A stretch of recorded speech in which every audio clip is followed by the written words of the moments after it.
Hello guys, कैसे हैं आप लोग। उम्मीद है कि ठीक होंगे। तो आज जो है हम एक नया टॉपिक के साथ आए हैं, जिस टॉपिक का नाम है कैश फ्लो स्टेटमेंट, यानी कि रोकड़ प्रवाह विवरण। कैश फ्लो स्टेटमेंट को हम लोग हिंदी में बोलते हैं रोकड़ प्रवाह विवरण, और इसका जो अकाउंटिंग स्टैंडर्ड होता है AS3 होता है। किसका? Accounting standard. Cash flow statement का जो अकाउंटिंग स्टैंडर्ड होता है वह अकाउंटिंग स्टैंडर्ड कितना कहलाता है? 3 कहलाता है। तो चलिए, सबसे पहली बात तो चैप्टर का ही नाम है रोकड़ प्रवाह विवरण। तो क्वेश्चन इससे पूछ सकता है कि रोकड़ प्रवाह विवरण किसे कहते हैं, रोकड़ प्रवाह विवरण क्या है, रोकड़ प्रवाह विवरण को परिभाषित करें। तो रोकड़ प्रवाह जो है कैश फ्लो स्टेटमेंट है। कैश फ्लो स्टेटमेंट में हम लोग क्या करते हैं कि 2 साल के वित्तीय स्थिति को, कितने साल के? 2 साल के, 2 साल के वित्तीय स्थिति को आपस में तुलना करते हैं, कंपेयर करते हैं। अब तुलना करने के लिए आप समझ सकते हैं कि हम लोग तुलना कैसे करते हैं। अब पूछेगा कि हमसे तुलना कीजिए, तो हम अकेले हैं और हमारे साथ कोई नहीं है, तो हमारे साथ किसी को तुलना नहीं हो सकता है। तुलना करने के लिए हमेशा 2 चीज़ चाहिए, चाहे वो वस्तु हो, चाहे वो व्यक्ति हो, या कोई भी पदार्थ हो, तभी तुलना होगा। नहीं, अब मान लीजिए कि कहेगा ये लड़का बहुत अच्छा है, नहीं, अगर वो अच्छा है, कम भी पढ़ता है फिर भी अच्छा है, ज़्यादा पढ़ता हुआ अच्छा है, लेकिन उसके बगल में अगर कोई ऐसा लड़का या तो उससे ज़्यादा पढ़ता होगा या उससे कम पढ़ता होगा, तब कंपेयर करते हैं कि ये लड़का इस लड़का से ज़्यादा अच्छा है, ये लड़का इस लड़का से कमज़ोर है। नहीं, जैसे आप लोग टेस्ट देते हैं ना, एग्जामिनेशन हॉल में टेस्ट देते हैं या एग्ज़ाम देकर आते हैं, जब आप अपने घर में खुद पढ़ते हैं, आप अपने घर में सिंगल पर्सन है अकाउंट के, आपके मोहल्ला में कोई व्यक्ति नहीं है, तो आप कम भी पढ़ते होइएगा तो आपको लगता है कि हम बहुत पढ़ लिए हैं। नहीं, क्योंकि आपका तुलना करने वाला कोई व्यक्ति वहाँ पे नहीं है। तो अकेले किसी व्यक्ति का तुलना नहीं कर सकते। तुलना करने के लिए हमें 2 व्यक्ति की आवश्यकता पड़ता है, 2 वस्तु का आवश्यकता पड़ता है, चाहे वो डाटा हो। तो हम जब तक 2 नहीं होगा तब तक तुलना नहीं करेंगे। अब कैश इनफ्लो और आउटफ्लो की बात कर रहा है, यानी पैसा आना और जाना। तो इनफ्लो आउटफ्लो कैसे होगा? जब तक आपको 2 साल का डाटा नहीं दिया होगा तब तक हम लोग ये नहीं समझ सकते हैं कि इनफ्लो हो रहा है कि आउटफ्लो आ रहा है। जैसे मान लीजिए 2024 चल रहा है, अब 24 का कुछ आपको डाटा दिया हुआ है और कुछ नहीं दिया हुआ है। आप तुलना नहीं कर सकते हैं कि अभी जो कोई भी आइटम आपको दिया होगा उसको आप किसी चीज़ से तुलना नहीं कर सकते। जो आपके पास है वो सफिशिएंट है, वो सबसे अच्छा है। लेकिन आपको अगर 2024 अभी चल रहा है, अगर 23 का कोई चीज़ दे दे आपको तुलना करने के लिए, 23 और 24 का, तो आपको पता चल जाएगा कि पहले की अपेक्षा अभी कम है या ज़्यादा है। तो समझ में आया? तुलना करने के लिए हमेशा 2 आइटम, 2 वस्तु, 2 व्यक्ति या 2 भी किसी चीज़ की होना कम से कम जरूरी है, मिनिमम का चाहिए तुलना करने के लिए। तो ठीक वही है कि कैश फ्लो में हम लोग क्या करते हैं, तुलना करते हैं किसका? रोकड़ का। जैसे मान लीजिए पिछले साल कितना था, अभी कितना है, आने वाला साल कितना होगा। तो जब तक तुलना नहीं करेंगे तब तक ये नहीं पता चल सकता है कि इनफ्लो कर रहा है कि आउटफ्लो कर रहा है। कोई दिक्कत? तो हम कह सकते हैं कि अगर पूछ दे कोई रोकड़ प्रवाह विवरण किसे कहते हैं, तो बोल सकते हैं कि 2 साल के वित्तीय स्थिति को आपस में तुलना करने के बाद, कंपेयर करने के बाद जो परिणाम आता है उसे ही हम क्या बोलते हैं? रोकड़ प्रवाह विवरण, कैश फ्लो स्टेटमेंट। अब यहाँ दिया हुआ है कैश फ्लो स्टेटमेंट के बारे में। Cash flow statement divided into 3 parts. Cash flow statement को हम लोग 3 भाग में बांटते हैं। First is operating activities, second is investing activities, and third is financing activities. यानी ऑपरेटिंग एक्टिविटीज़ को हम लोग हिंदी में बोलते हैं संचालन क्रियाएं। क्या बोलते हैं? संचालन क्रियाएं। इन्वेस्टिंग एक्टिविटीज़ को हम लोग बोलते हैं निवेशीय क्रियाएं, और फिनांसिंग एक्टिविटीज़ को बोलते हैं वित्तीय क्रियाएं। यानी कैश फ्लो स्टेट बनाने के लिए, जब कैश फ्लो स्टेट बनाएंगे अब तो आप ऑपरेटिंग भी बनाएंगे, इन्वेस्टिंग भी बनाएंगे और फिनांसिंग बनाएंगे। अब ऑपरेटिंग बनाने के लिए क्या करना होगा? ऑपरेटिंग में कौन कौन से आइटम को लिया जाता है? तो आप समझेंगे कि जब कभी भी आप cash flow from operating activities बनाएंगे तो ऑपरेटिंग एक्टिविटीज़ बनाने के लिए कुछ इसका फॉर्मेट होता है। जैसे आप अगर आप बुक पढ़ते होइएगा तो आप कैश फ्लो स्टेटमेंट का फॉर्मेट दिया होगा, चाहे वो डायरेक्ट रूप से हो चाहे वो इनडायरेक्ट मेथड हो। नहीं, डायरेक्ट मेथड या इनडायरेक्ट मेथड, कोई भी मेथड हो सकता है। किसका मेथड? ऑपरेटिंग एक्टिविटीज़ बनाने का मेथड। चाहे वो डायरेक्ट मेथड से बनाइए चाहे आप इनडायरेक्ट मेथड से बनाइए। तो अगर इनडायरेक्ट मेथड से हम बना रहे हैं, अक्सर हम लोग इनडायरेक्ट मेथड का प्रयोग करते हैं, तो इनडायरेक्ट मेथड बनाते समय सबसे पहले हम लोग नेट प्रॉफिट या net loss during the year, वर्ष के दौरान जो नेट प्रॉफिट होगा या नेट लॉस होगा उसको हम लेंगे। समझ में आ रहा है? आपको पढ़ाया है क्लास में नहीं कि आप जब कभी भी ऑपरेटिंग एक्टिविटीज़ बनाएंगे तो ऑपरेटिंग एक्टिविटीज़ में सबसे पहले आपके माइंड में ये बात जाना चाहिए कि जब कभी भी ऑपरेटिंग एक्टिविटीज़ बनाएंगे तो ऑपरेटिंग एक्टिविटीज़ बनाने के लिए सबसे पहले हमें नेट प्रॉफिट या नेट लॉस चाहिए ही चाहिए। कोई दिक्कत? चाहे क्वेश्चन में लिख दे कि net loss during the year, net profit during the year, simple भाषा में दिया रहता है कि नेट प्रॉफिट ये है, नेट लॉस ये है। कभी कभी आपको क्लियर लिख कर नहीं दिया जाता है कि नेट प्रॉफिट इतना है या नेट लॉस इतना है। कभी कभी आपको लिख दिया जाता है सवाल में ट्रायल बैलेंस से, क्या प्रॉफिट एंड लॉस, और आपको 2 साल का डाटा दिया जाता है। जैसे 23 और 24, 23 में प्रॉफिट था 50,000, 24 में हो गया 1 लाख। इसका मतलब प्रॉफिट क्या किया? इंक्रीज किया ना? क्या किया? इंक्रीज किया। तो इंक्रीज करेंगे तो क्या होगा? लिखेंगे net profit during the year, वर्ष के दौरान कितना से इंक्रीज किया? 50,000 से इंक्रीज किया, क्योंकि 50,000 पहले था, अभी 1 लाख हो गया, तो कितना से इंक्रीज किया? 50,000 से इंक्रीज किया। कोई दिक्कत? उसके बाद इसमें हम लोग नॉन कैश आइटम को लेते हैं। कौन आइटम को लेते हैं? Non cash item. ऐसा आइटम जिसमें कैश न आएगा और न ही जाएगा। न कैश आएगा न कैश जाएगा। जैसे आप कहिए क्या ऐसा आइटम है जिसमें कैश ना आता है न जाता है? जैसे डिप्रिसिएशन हो गया, गुडविल रिटर्न ऑफ हो गया, प्रिलिमिनरी एक्सपेंसेज हो गया, loss on sales of plant हो गया, gain on sales of plant हो गया। ये सब क्या है? Non cash item. Non cash item में ध्यान देंगे कि जब हम लोग ऑपरेटिंग एक्टिविटीज़ बनाएंगे तो नॉन कैश की बात होगा, तो नॉन कैश में खर्चा भी होता है और इनकम भी होता है ना?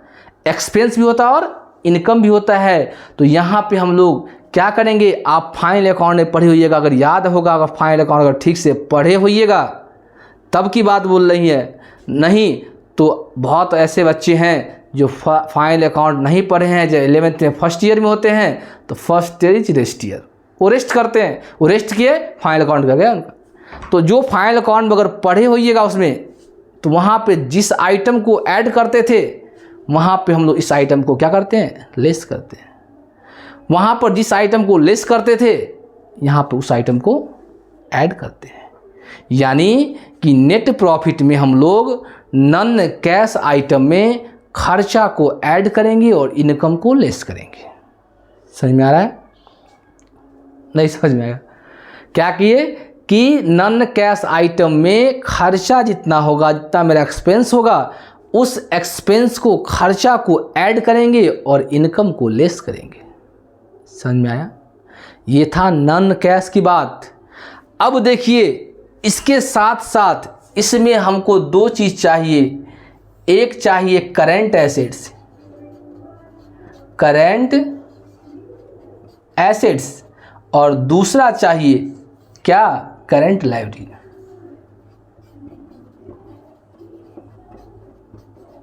करंट एसेट्स और करंट लायबिलिटीज। करंट एसेट्स को बोलते हैं चालू संपत्ति। क्या बोलते हैं? करंट एसेट्स को हम लोग बोलते हैं चालू संपत्ति, और करंट लायबिलिटीज को हम लोग बोलते हैं चालू दायित्व। समझ में आ रहा है? क्या बोले? करंट एसेट्स क्या बोलते हैं? चालू संपत्ति, और करंट लायबिलिटी क्या कहते हैं? चालू लायबिलिटीज। अब करंट एसेट्स किसको कहते हैं? किस आइटम को करंट एसेट्स कहेंगे? किस आइटम को करंट लायबिलिटीज कहते हैं? किस आइटम को फिक्स एसेट्स कहते हैं? नहीं, किस आइटम को फिक्स लायबिलिटीज कहते हैं?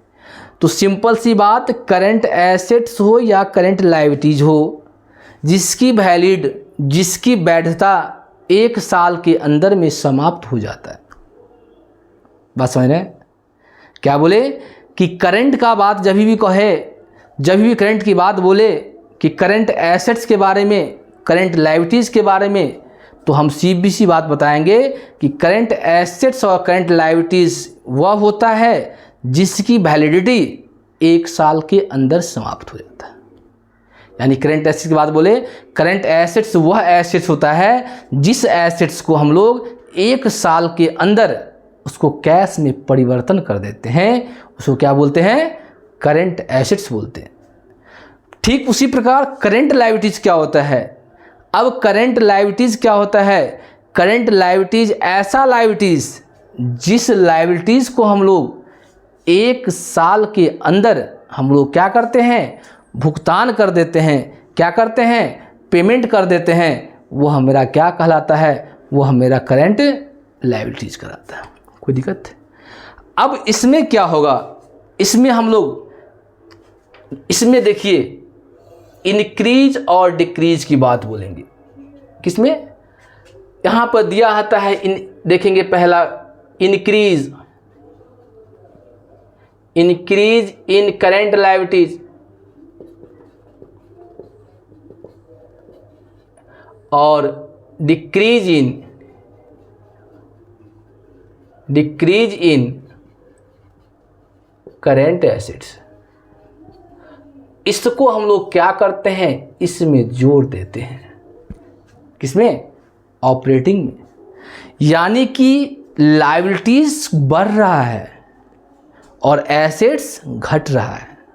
जब लायबिलिटीज बढ़ेगा और एसेट्स घटेगा तो ऐसी दशा में हम लोग ऑपरेटिंग एक्टिविटीज में इसको क्या करेंगे? ऐड करेंगे। समझ में आ रहा है? नहीं समझ में आया? रे बाबू, एसेट्स और लायबिलिटीज समझते होइएगा। सिंपल सी बात, लायबिलिटीज बढ़ेगा मतलब लायबिलिटीज क्रेडिट बैलेंस होता है, और क्रेडिट को क्रेडिट करेंगे तब बढ़ेगा, नहीं घटेगा। और एसेट्स डेबिट बैलेंस होता है, डेबिट को डेबिट करेंगे तो बढ़ेगा, लेकिन डेबिट को क्रेडिट करेंगे तो घट जाएगा। समझ में आ रहा है? तो ये हुआ। इसमें हम लोग क्या करते हैं? इसमें हम लोग करते हैं इंक्रीज इन करंट एसेट्स और डिक्रीज इन करंट लायबिलिटी। इसको क्या करते हैं हम लोग? इसको लेस करते हैं। अगर लायबिलिटीज के मूल्य में कमी हुआ और संपत्ति के मूल्य में वृद्धि होगा तो हम इसको क्या करेंगे? लेस करेंगे। ऑपरेटिंग एक्टिविटीज निकालने के लिए इतना चीज़ पर अगर आप ध्यान देते हैं, इतना चीज़ को अगर आप समझते हैं, तो ऑपरेटिंग एक्टिविटीज बनाने में किसी प्रकार का दिक्कत आपको नहीं होगा।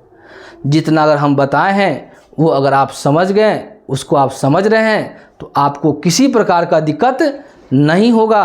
किसमें? Cash flow from operating activities में। अब नेक्स्ट में देखिए क्या है? नेक्स्ट बनेगा क्या? Investing activities. Investing activities investing activities word से स्पष्ट है कि इन्वेस्ट मतलब होता है विनियोग करना। हम लोग कहाँ विनियोग करते हैं पैसा? जहाँ से कुछ इनकम होता है, जहाँ से कुछ रिटर्निंग आता है, वहाँ इन्वेस्ट करेंगे। तो इसमें किसको लेंगे? इस इन्वेस्टिंग एक्टिविटीज़ में हम लोग किसको लेंगे? फिक्स एसेट्स को लेंगे। किसको लेंगे? फिक्स्ड एसेट्स को लेंगे। किसको लेंगे? Fix assets. अब कहिएगा ये फिक्स एसेट्स क्या होता है? अस्थाई संपत्ति क्या होता है? तो फिक्स एसेट्स वह एसेट्स होता है जिस एसेट्स को हम लोग 1 साल से अधिक यानी 12 महीना से अधिक दिनों तक अपने पास रखते हैं और जिसका उद्देश्य बेचना नहीं होता है, वो मेरा क्या कहलाता है? फिक्स एसेट्स कहलाता है। तो फिक्स एसेट्स को लेंगे किसमें? इन्वेस्टिंग में। अब फिक्स एसेट्स में क्या होता है? प्लांट हो गया, मशीनरी हो गया, लैंड हो गया, बिल्डिंग हो गया, फर्नीचर हो गया, फिक्सर्स हो गया, टूल्स हो, बहुत सारा आइटम होता है जो फिक्स एसेट्स में होता है। और आप फिक्स एसेट्स पढ़ क्या होंगे कि फिक्स एसेट्स क्या है। फिर उसी फिक्स एसेट में भी 2 साल का आपको डाटा दिया होगा और उसमें दिया होगा जैसे प्लांट 23-24, प्लांट 50,000 का था, अब कितना का हो गया? 1 लाख का हो गया, नहीं? तो इसी प्रकार अगर आपको उस इन्वेस्टिंग में 2 साल का डाटा दिया होगा और उस डाटा से हम लोग परचेज और क्या करेंगे? सेल करेंगे। अगर मान लीजिए पहले जितना था अभी उतना आया तो परचेज हो गया, तो परचेज होता है तो हमेशा पैसा अपने यहाँ से जाता है। सेल करेंगे, जैसे पहले लैंड था 2 लाख का, अब हो गया 50,000 का, तो क्या कर दिए? सेल कर दिए। सेल करेंगे तो क्या आएगा मेरे पास? पैसा आएगा। तो इन्वेस्टिंग एक्टिविटी बनाने के लिए हमको नेट प्रॉफिट नेट लॉस की कोई आवश्यकता नहीं है। हम सिर्फ यह ध्यान देंगे कि परचेज निकालना है और सेल निकालना है। अगर परचेज सेल आ गया तो आपको वहाँ से ऑटोमेटिक पता चल जाएगा कि बेच रहे हैं कि खरीद रहे हैं। कैसे? अब मान लीजिए सेल वाले को पहले लिखिएगा sales of land, sales of nursery, sales of plant, जो भी सेल्स वाला आइटम होगा। परचेज वाला को नीचे लिस्ट में लीजिएगा, फिर सेल्स में से परचेज हटा दीजिएगा, अपने आपको पता चल जाएगा कि कैश इनफ्लो कर रहा है कि कैश आउटफ्लो कर रहा है, यानी प्लस में हो रहा है या माइनस में आ रहा है। समझ में आया? कोई दिक्कत किसी को नहीं ना?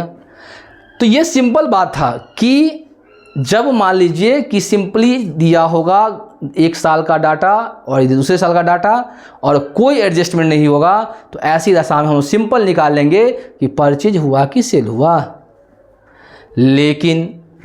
लेकिन यहाँ बात यह है कि अगर मान लीजिए किसी भी फिक्स एसेट्स पे कोई भी एडजस्टमेंट आ गया, तब क्या कीजिएगा? तब घबराने की बात नहीं है, तब घबराना नहीं है। जब किसी भी एसेट्स पर अगर कोई भी एडजस्टमेंट होगा, कोई भी समायोजन होगा, तो ऐसी दशा में उस एडजस्टमेंट पे आप क्या करेंगे? जिस आइटम पे एडजस्टमेंट होगा उसका खाता खोलेंगे। जैसे प्लांट पे है, ओपनिंग क्लोजिंग दिया हुआ, प्लांट पर दिया है कि डिप्रिसिएशन 5,000 है, तो आप प्लांट का खाता खोल लीजिएगा। प्लांट का खाता जब खोलेंगे तो आपको वहाँ से परचेज और सेल निकल जाएगा। क्या निकल जाएगा? परचेज और सेल। कोई दिक्कत? हमको इन्वेस्टिंग में तो परचेज सेल की बातें कर रहे हैं। परचेज सेल निकल गया, बात खत्म। नहीं, वहाँ से ऑटोमेटिक आ जाएगा कि परचेज हो रहा है कि सेल हो रहा है। कोई दिक्कत? नेक्स्ट है फिनांसिंग एक्टिविटीज़। फिनांस में होता है वित्त, रुपया, पैसा की बात होगा। यहाँ फिक्स एसेट्स की बात नहीं होगा, यहाँ करेंट एसेट्स की बात नहीं होगा, यहाँ नॉन कैश आइटम की बात नहीं होगा, यहाँ पे पैसा की बात होगा। तो पैसा अगर आएगा तो हम लोग इशू करेंगे, अगर जाएगा तो रिडीम करेंगे। पैसा क्या होगा? अगर आ रहा है तो इशू प्लस में, जा रहा है तो रिडीम करेंगे माइनस में। जैसे कैसे पैसा आएगा? शेयर इशू करेंगे, इक्विटी शेयर करेंगे, प्रेफरेंस शेयर करेंगे, डिवेंचर इशू करेंगे, नहीं? तो इस सब से क्या हुआ? पैसा आएगा। तो आपको दिया रहेगा शेयर के बारे में, equity share, preference share, debenture, loan. अगर बढ़ा तो इशू और घटा तो रिडीम। तो ये क्या हो गया? फिनांसिंग एक्टिविटीज़ का बात कर रहा है। किसका बात कर रहा है? फिनांसिंग एक्टिविटीज़ का बात कर रहा है। नहीं तो अगर ये चीज़, इतना बेसिक कंसेप्ट अगर आप समझ रहे हैं, इतना चीज़ अगर आपको समझ में आ गया और आपके पास बुक है, आप इस चैप्टर को खोलिएगा तो उम्मीद है कि जितना हम बताए हैं उससे ज़्यादा इस चैप्टर में नहीं होगा। जितना हम बोले हैं क्या क्या करना है, उससे ज़्यादा करने की कोई आवश्यकता नहीं है, बशर्ते कि इतना चीज़ पे आपको ध्यान देना होगा। समझ में आ रहा है? कोई दिक्कत किसी प्रकार का? कोई दिक्कत है ना? नहीं दिक्कत होना चाहिए, लेकिन आपको अगर लग रहा है कि आपके लिए अच्छा है तो यहाँ पे तो एक लाइक तो बनता है। लाइक कीजिए, सब्सक्राइब कीजिए और एक दूसरे के साथ क्या कीजिए? शेयर कीजिए, ताकि आपका जो दोस्त है या आने वाला जो बच्चा है जो 2025 में जो एग्ज़ाम दे रहा है, उसका भी किसी प्रकार कल्याण हो जाए। तो अगर स्क्रीनशॉट लेना है आपको तो आप ले सकते हैं, अगर नहीं तो इस वीडियो को हम लोग यहीं पे एंड करते हैं, क्लास को यहीं पे एंड करते हैं। फिर नेक्स्ट क्लास में इससे रिलेटेड कुछ सवाल लेके आएंगे, या आपको अगर कोई किसी भी चैप्टर में किसी भी क्लास का कोई भी सवाल आपको अगर लग रहा है कि हमसे नहीं बन रहा है, आप नहीं समझ पा रहे हैं, कोई चैप्टर नहीं समझ पा रहे हैं, तो आप कमेंट बॉक्स में कमेंट कीजिए और हम उस पे आपके कमेंट पे ध्यान देंगे और आपके कमेंट के साथ आपका वीडियो लेकर आएंगे। तो यहीं पे हम अपनी क्लास को एंड करते हैं। जय हिंद, जय भारत।